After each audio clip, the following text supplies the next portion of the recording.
Okay,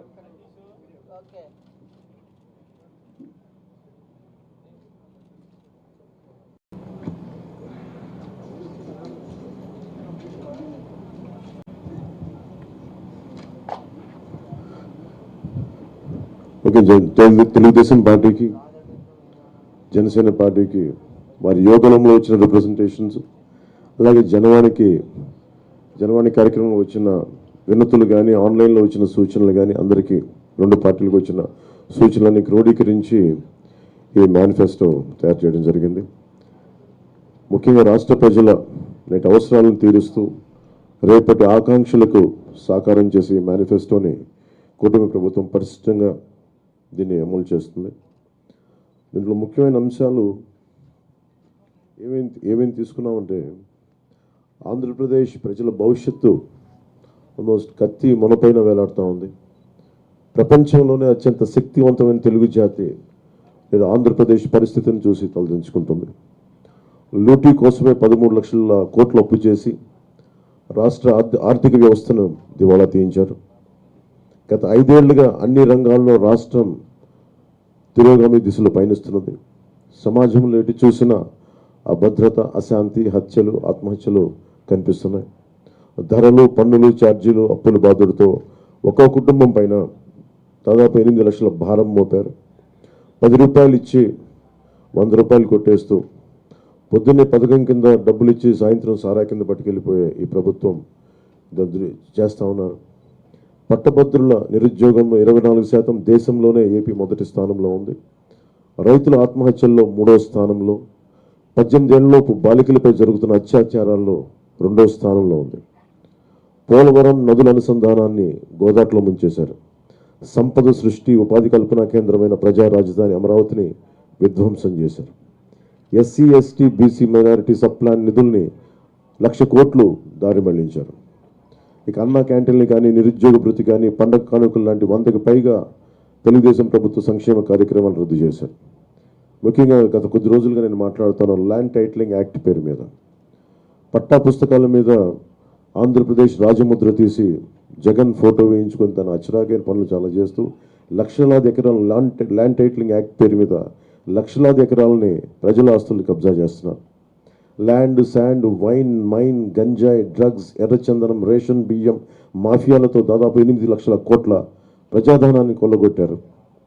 స్థానిక సంస్థల ఎన్నికల్లో బీసీ రిజర్వేషన్ని 10% కోత కోసి 16,800 రాజ్యాంగ పదవులకి బీసీలకి దూరం చేశారు. విషపూరిత మద్యం పోసి 35 లక్షల మంది ఆరోగ్యాలు నాశనం చేశారు. 30,000 మంది ప్రాణాలు తీసి వారి భార్యలకి పసుపుతాడులు మంట కలిపారు. గృహ నిర్మాణం పేరుతో పేదల్ని అప్పుల పాలు చేశారు. ప్రశ్నించిన ప్రతిపక్షాలు ఎస్సీ, ఎస్టీ, బీసీ, మైనారిటీలని 600 మందిని హత్య చేశారు. వివేకానంద రెడ్డి గారి హంతకుల్ని ఇంకా కాపాడుతూనే ఉన్నారు. స్థానిక సంస్థలకు కేంద్రం ఇచ్చిన 12,000 కోట్ల రూపాయలని దారి మళ్లించారు. గ్రామ పట్టణాభివృద్ధిని దెబ్బతీశారు దారి మళ్లించి.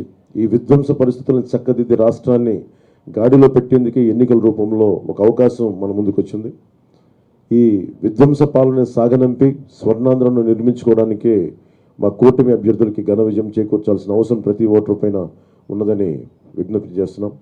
తెలుగుదేశం పార్టీ చేసిన సూపర్ 6, అలాగే జనసేన ప్రతిపాదించిన షణ్ముఖ వ్యూహం, ఈ మూడిటితో కలిపి ముందుగా మేము 12తో ప్రారంభించి ఈరోజు సంపూర్ణంగా అన్ని ఎస్సీ, ఎస్టీ, అన్ని రకాల వర్గాలకి, ముస్లిం మైనారిటీలకి, క్రిస్టియన్లకి, అన్ని సంఘాల వాళ్ళకి, అన్ని రంగాల వాళ్ళకి చాలా సమగ్రంగా ఏర్పడిన కూటమి మన ఈ మేనిఫెస్టో ఇది.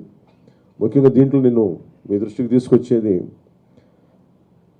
యువతకి 20 లక్షల ఉద్యోగాలు ఈ 5 సంవత్సరాల్లో, అలాగే నెలకి మనకి 3,000 రూపాయలు నిరుద్యోగ భృతి, స్కూల్కి వెళ్ళే ప్రతి విద్యార్థికి ఏడాదికి 15,000 రూపాయలు, ప్రతి రైతుకి ఏటా 20,000 ఆర్థిక సాయం, ప్రతి మహిళకి.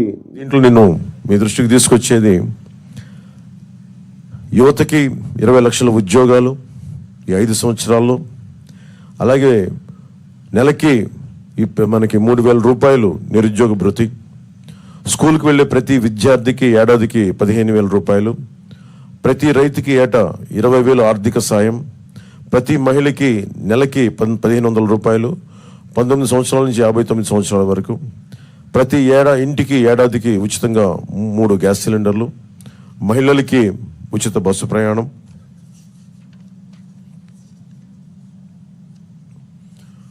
మత్స్యకారులకు సంబంధించి సముద్ర వేట విరామ సమయంలో మత్స్యకారులకు 20,000 రూపాయల ఆర్థిక సాయం, జీవో2 2017ని రద్దు చేస్తాం, బోట్ల మరమ్మతులకు కానీ ఆధునిక కమ్యూనికేషన్లకు కానీ ఆర్థిక సాయం అందిస్తాం.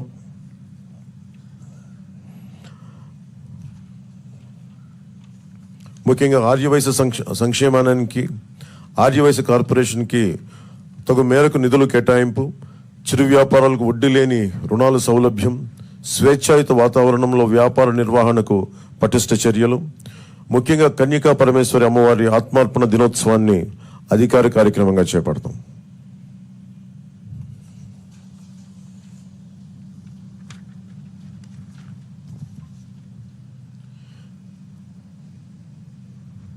ఆక్వా రంగానికి సంబంధించి అవసరం ఉన్న జిల్లాల్లో 5,000 టన్నులు నిల్వ సామర్థ్యం కలిగిన కోల్డ్ స్టోరేజ్లు, అన్ని జోన్లో ఉన్న వారికి విద్యుత్ యూనిట్కి గతంలో లాగే ₹50 సరఫరా చేస్తాం.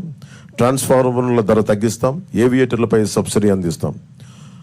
ఏ ఇసుక కోసం అయితే దోపిడీ చేసిందో జేపీ వెంచర్స్, దానికి ప్రజల నుంచి దాదాపు 39 మంది పైగా భవన నిర్మాణ కార్మికులు చనిపోయారు. మేమందరం వారికి అండగా ఉన్నందుకు ఈ రోజున వారికి సామాన్యులకి ఇసుక అందుబాటులో ఉండే విధంగా సమగ్రమైన ఇసుక విధానం, అలాగే ముఖ్యంగా విద్యార్థులకు సంబంధించి ఎయిడెడ్ కాలేజీలు, ప్రైవేట్ పీజీ విద్యార్థులకి ఫీజు రీయింబర్స్మెంట్ పునరుద్ధరిస్తాం. కాలేజీలకి రుసుము చెల్లించి సర్టిఫికేట్లు విద్యార్థులకు చిక్కులు లేకుండా చేస్తాం. ల్యాండ్ టైటిలింగ్ యాక్ట్ని రద్దు చేసి ప్రజలకి రక్షణ కల్పిస్తాం. మిగతావన్నీ చంద్రబాబు గారు తెలియజేసుకుంటారు, గౌరవ మాజీ ముఖ్యమంత్రి.